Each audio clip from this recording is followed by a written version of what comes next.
Monde numérique. Connaissez-vous l'omnibus numérique ? Rien à voir avec un train hyper high-tech. Derrière cette métaphore ferroviaire se cache en fait une grande opération de nettoyage d'automne, entreprise par la Commission européenne. Objectif, simplifier les règlements sur le numérique.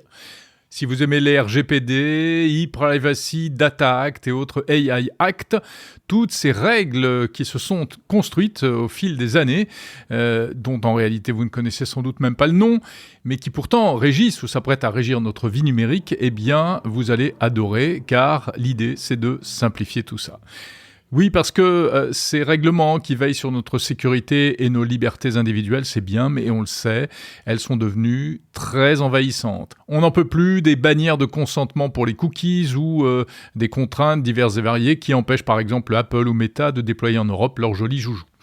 Ne parlons pas des entreprises européennes liées à la technologie. Pour elles, c'est encore pire, car elles n'en peuvent plus. Des milliers de pages de règlements à respecter chaque fois qu'il s'agit de lancer un service en ligne ou des innombrables formalités administratives, ce qui leur prend du temps, de l'argent et de l'énergie qu'elles pourraient plutôt consacrer à faire ce qu'elles doivent faire, c'est-à-dire travailler et innover pour de bon.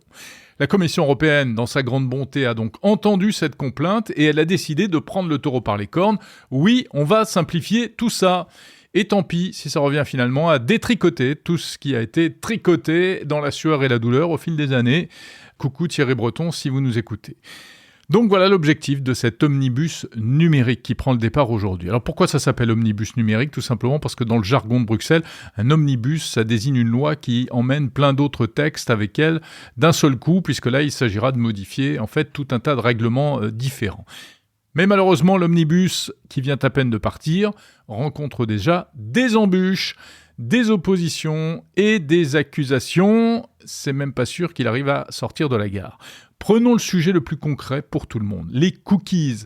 Vous savez, ces bannières qui nous sautent à la figure à chaque visite de site, qui nous incitent à cliquer sur tout accepter pour éviter les problèmes, et qui font que le web européen est la risée du reste du monde.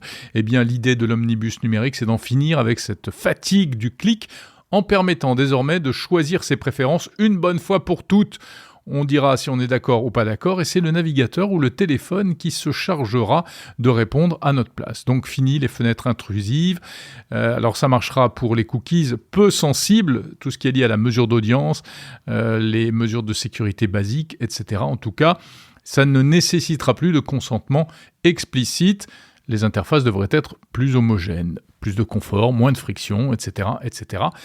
Mais cette idée de déléguer au navigateur, en gros Chrome, Edge, Safari ou Firefox, eh bien, ça a un prix aussi. Cela revient finalement à déléguer à nos amis ennemis, les fameux GAFAM, les géants du numérique, Google, Microsoft et autres, ce rôle. Ils deviendraient un peu nos portiers assermentés par délégation.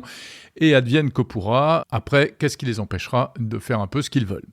Prenons un autre sujet, l'intelligence artificielle. L'omnibus numérique propose de consacrer, noir sur blanc, le développement et l'entraînement des systèmes d'IA comme étant d'un intérêt légitime des entreprises. Alors ça veut dire quoi ? Ça veut dire que pour s'entraîner sur de grands volumes de données, afin de nourrir les modèles d'intelligence artificielle, eh bien pareil, il n'y aura pas besoin forcément de consentement explicite. Alors ça paraît plus réaliste parce qu'on n'a pas envie en tant que citoyen, même libre de nos vies, de devoir cliquer à chaque fois pour dire je refuse ou je suis d'accord pour que mes données servent à l'entraînement de tel ou tel modèle d'IA, car la plupart du temps, en plus, on n'en mesure absolument pas les conséquences et l'impact potentiel.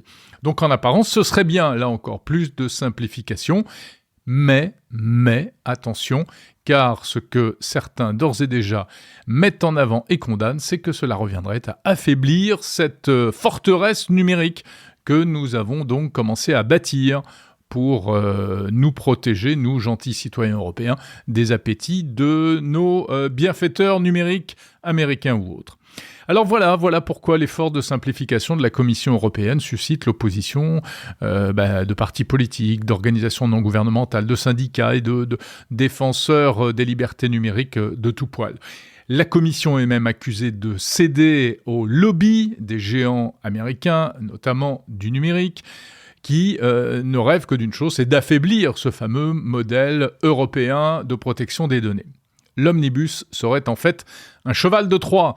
Derrière la promesse d'alléger les formulaires et les formalités se cacherait une ouverture plus large à l'exploitation des données qui profiterait surtout aux gros acteurs, ceux qui ont les moyens de déployer des IA massives, de faire travailler des bataillons d'avocats, etc. Alors en résumé, si on prend un peu de recul, voilà donc le paradoxe dans lequel nous sommes une fois de plus.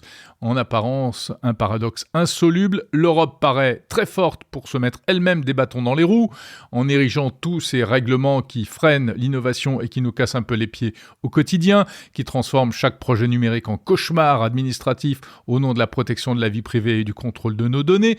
Mais en même temps, dès qu'elle envisage de baisser la garde et de faire un peu autrement, eh bien voilà, qu'elle est accusée de tous les maux, en tout cas ses représentants, car cela risque, oui, et c'est une réalité, de donner les citoyens européens en pâture aux Goliaths étrangers de la technologie.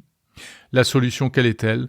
Sans doute, inévitablement dans l'entre-deux, dans la nuance, dans la finesse de traitement, dans la transparence aussi, simplifier les procédures, oh que oui, mais sans toucher, on l'espère, au principe de base, ce qui est une donnée personnelle, ce qui nécessite un véritable consentement, etc. Concrètement, ça veut dire investir dans des outils publics, des modèles clés en main pour aider les PME à être conformes, sans que ça leur coûte des milliers, des cents, et que cela pompe toute leur énergie. Exiger des interfaces de consentement plus honnêtes, par exemple un tout refusé qui soit clair et net, facile, plutôt que tout accepter. Donc plutôt que de faire disparaître toutes ces règles, eh bien, oui, les affiner, encadrer très strictement l'usage des données sensibles pour l'intelligence artificielle aussi, et rendre beaucoup plus transparentes les conditions d'entraînement et des modèles. Bref, l'enjeu, c'est d'alléger le train réglementaire, mais sans décrocher les wagons des droits fondamentaux. Et évidemment, c'est plus facile à dire, je n'aimerais pas être le chef de gare.